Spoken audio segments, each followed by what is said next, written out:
Y'all know what's going on. It's time for another episode of Doing Time with Joe. I'm your host, Joe Baker, and welcome to the show, y'all. Look here, in this episode, I'm going to explain to you something that a lot of people won't have the nerve to tell you, but you need to be aware of if you're dealing with somebody that's in prison, especially if you're in a relationship with somebody that's been in prison, okay? Or it's in prison now. It can help you both ways, right? But here's the situation. I got a partner of mine that it's been locked up going on 23, 24 years now. And during that whole time, he has not been in a relationship with a woman. You feel what I'm saying? He's been a loner. Put it that way. He's a loner. The only person that he really was close to was his mother, and his mother recently passed away.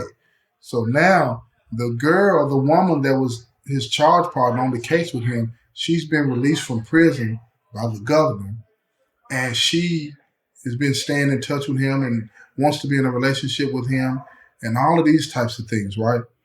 And he's having a hard time doing that. Okay, and now let me lay some foundation for you. Now, like I said before, she's his charge partner. He ended up shooting a man to protect her. And the situation turned ugly because she made some statements out of fear, that resulted in both of them being arrested and found guilty and in prison. And while she was in prison, she appealed her case and she won on the appeal and got out. And then the state appealed that, and then she had to end up going back. Long story short, she ended up in prison 20 plus years. And then the governor lets her out of prison. And she's been out the last few years doing great. Got a good support system, all of that kind of stuff, right? And he talks to her every day. When she initially got out, he was talking to her every day. And then he broke it off, didn't want anything to do with her. And then he ended up going back. And now they're talking again.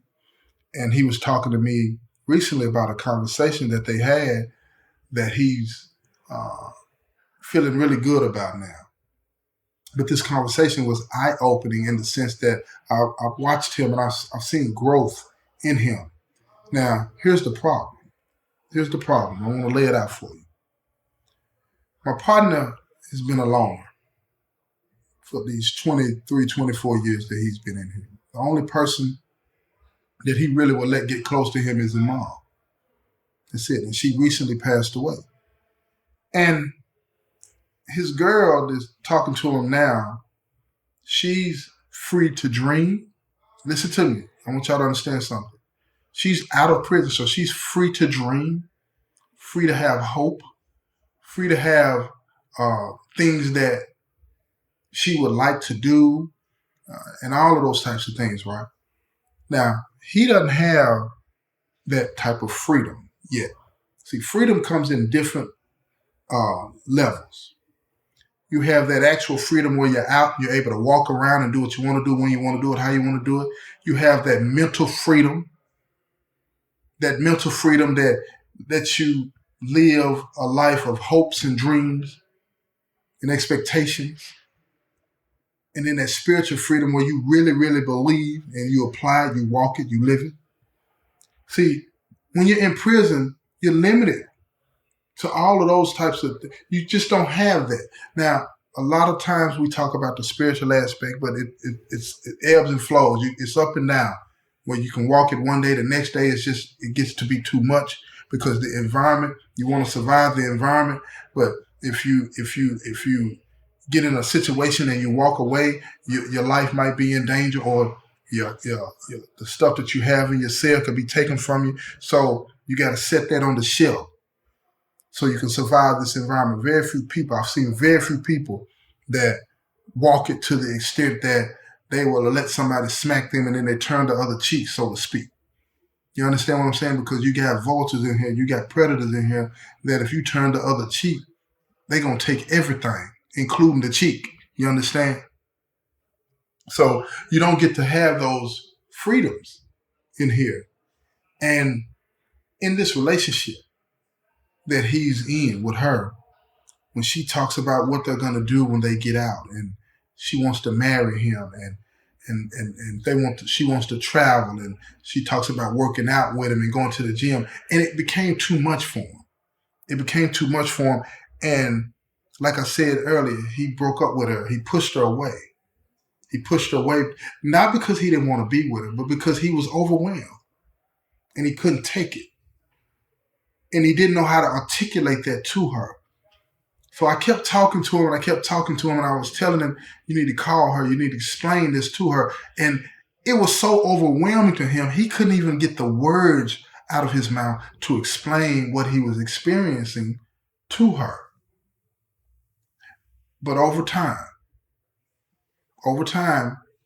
with the help of his sister talking to her and me talking to him and him talking to other people that he trusts and values, he started to build up the words and build up the courage to call her and talk to her and explain the anxiety that he was feeling in that. He didn't want to be alone. He just was overwhelmed. And that might not sound like it makes sense to y'all, right? But when you're dealing with somebody in prison, especially somebody that has a lot of time, you might have these ideas, hopes, and dreams of what you're talking about. You'll be talking to them about going on vacation, or you'll be talking to them about what you're going to do when they get out and all of these types of things. And most people in here, they tell you that they want to hear that kind of stuff, but they don't know how to process it. They don't know how to process it because it's painful. When you don't have that freedom, that emotional freedom that lets you dream, even in this environment of what tomorrow might look like, even though tomorrow might be 5, 10, 15, 20, 30 years away. When you don't have that emotional freedom to do that and process that in the right way, it'll make you sad. You will actually have an anxiety attack. It will put you in a position to where you don't want anybody in your circle that will do that. So you become more involved in everything that goes on in here because it doesn't require you to grow up emotionally. It doesn't require you to put skin in the game, so to speak.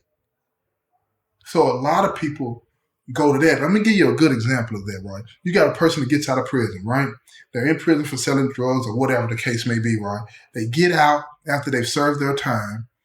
They get out and things are not going well for them, right? And they become stressed out and they're triggered. Something triggers them. And then they go back to what they used to do because that's where they feel and find their comfort.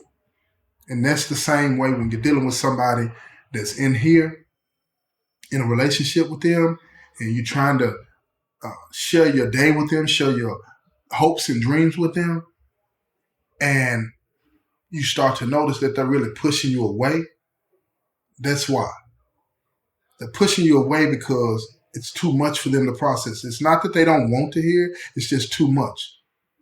Because it'll start to make them think about that. And it's hard to think about those types of things, especially if it's years down the road. Now, should you continue to share it with them? Yes, but you should also talk to them about how does that make them feel? Because that's what they need. That's what we need.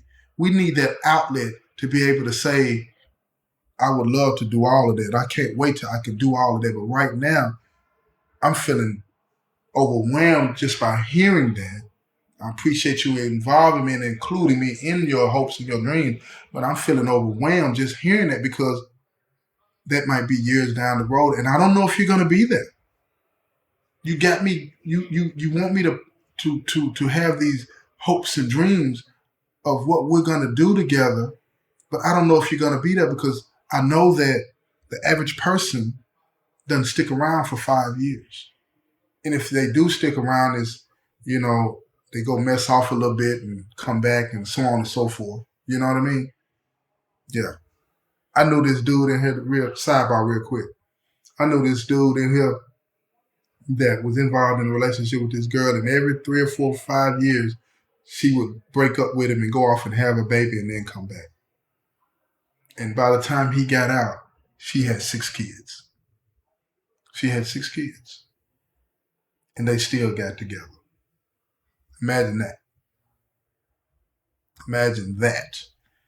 But anyway, I just wanted to make sure that you understood that a lot of times when people in here push back, they're not pushing back necessarily because they don't want to be involved in the relationship. They don't know how to process the anxiety that they feel for not being there with you to enjoy in that. And then we don't most definitely have anybody in here that we can go to and talk about stuff like that. Most people will look at it as, well, that's the consequence of being locked up, which is true. All of that's true.